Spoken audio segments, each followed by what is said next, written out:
കേരള സർവകലാശാല ആസ്ഥാനത്ത് ഇപ്പോൾ ഗവർണർക്കെതിരെ SFI പ്രവർത്തകർ ബാനർ കെട്ടി പ്രതിഷേധിക്കുകയാണ്. ഹിറ്റ്ലർ തോറ്റു, മുസോളിനി തോറ്റു, സർസിപ്പി തോറ്റു,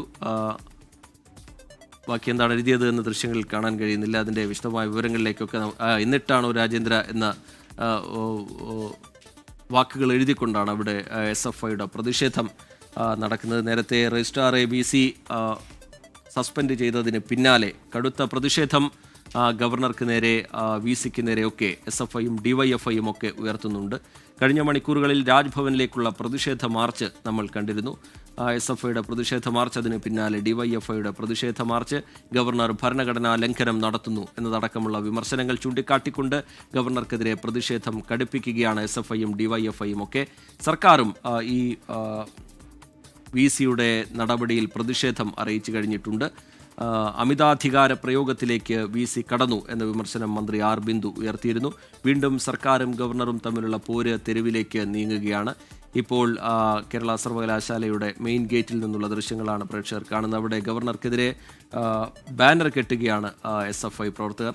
റിനു ശ്രീധർ വിവരങ്ങളുമായി ചേരുന്നുണ്ട്. റിനു, വീണ്ടും ഒരു ബാനർ കെട്ടിയൊക്കെയുള്ള പ്രതിഷേധത്തിലേക്ക് കാര്യങ്ങൾ പോകുന്നു. എന്താണ് ഇപ്പോൾ സർവകലാശാലയിൽ സംഭവിക്കുന്നത്, റിനു? വീണ്ടും SFIയുടെ വലിയ രീതിയിലുള്ളൊരു പ്രതിഷേധമാണ് തിരുവനന്തപുരം സാക്ഷ്യം വഹിക്കുന്നത്. കേരള സർവകലാശാല ആസ്ഥാനത്തിന് മുന്നിൽ SFI പ്രവർത്തകർ ഗവർണർക്ക് എതിരെ ബാനർ ഉയർത്തുന്നു എന്നുള്ളതാണ്.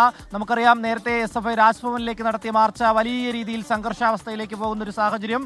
DYFIയും വലിയ രീതിയിൽ ഒരു പ്രതിഷേധം മാർച്ച് നടത്തിയിരുന്നു. അതിനുശേഷമാണ് ഇപ്പോൾ SFI തിരുവനന്തപുരം ജില്ലാ കമ്മിറ്റിയുടെ നേതൃത്വത്തിൽ തിരുവനന്തപുരത്തെ സർവകലാശാല, കേരള സർവകലാശാലയ്ക്ക് മുന്നിൽ ഒരു ബാനർ കെട്ടുന്നത്. ഹിറ്റ്ലർ തോറ്റു, മുസോളിനി തോറ്റു, സർസിപ്പിയും തോറ്റുമടങ്ങി, എന്നിട്ടാണോ രാജേന്ദ്ര എന്നാണ് ഈ ബാനറിൽ ഇവർ മുദ്രാവാക്യമായി ഉയർത്തിയിരിക്കുന്നത്.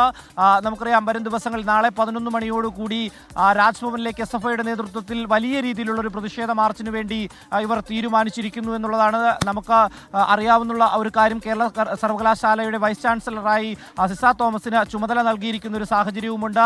നേരത്തെ തന്നെ സംസ്ഥാന സർക്കാരും സിസ തോമസും തമ്മിൽ വലിയ രീതിയിൽ വാക്കേറ്റവും അല്ലെങ്കിൽ സംഘർഷ സാഹചര്യം ഒക്കെ തന്നെ ഉണ്ടായതാണ് എന്നുള്ളതാണ്. SFI അവരെ തടയുന്ന സാഹചര്യത്തിലേക്കൊക്കെ തന്നെ പോയതാണ്.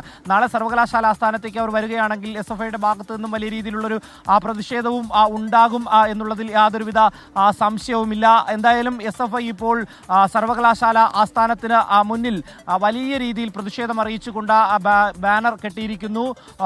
സർസിപ്പിയും അതുപോലെ തന്നെ മുസോളിനിയും ഹിറ്റ്ലറും എല്ലാം തോറ്റു, എന്നിട്ടാണോ രാജേന്ദ്ര എന്നുള്ളതാണ്. നമുക്ക് SFIയുടെ ഭാരവാഹികളൊക്കെ തന്നെ ഇവിടെയുണ്ട്. ഭരണഘടനയെ വെല്ലുവിളിച്ചുകൊണ്ടാണ് ഗവർണർ ഈ തീരുമാനങ്ങളൊക്കെ എടുക്കുന്നത്. അപ്പോൾ ഞങ്ങൾ ആ ഭരണഘടനാ മൂല്യങ്ങൾ ഉയർത്തിപ്പിടിച്ചുകൊണ്ട് തന്നെ സമരം നടത്തുമെന്നുള്ളതാണ്. ഇവിടെ പ്രതിഷേധിക്കാനും ഇതുമായി ബന്ധപ്പെട്ട് സമരം നടത്താനും എല്ലാവർക്കും അധികാരവും അവകാശവും ഉള്ളതാണ്. അപ്പോൾ ഗവർണർ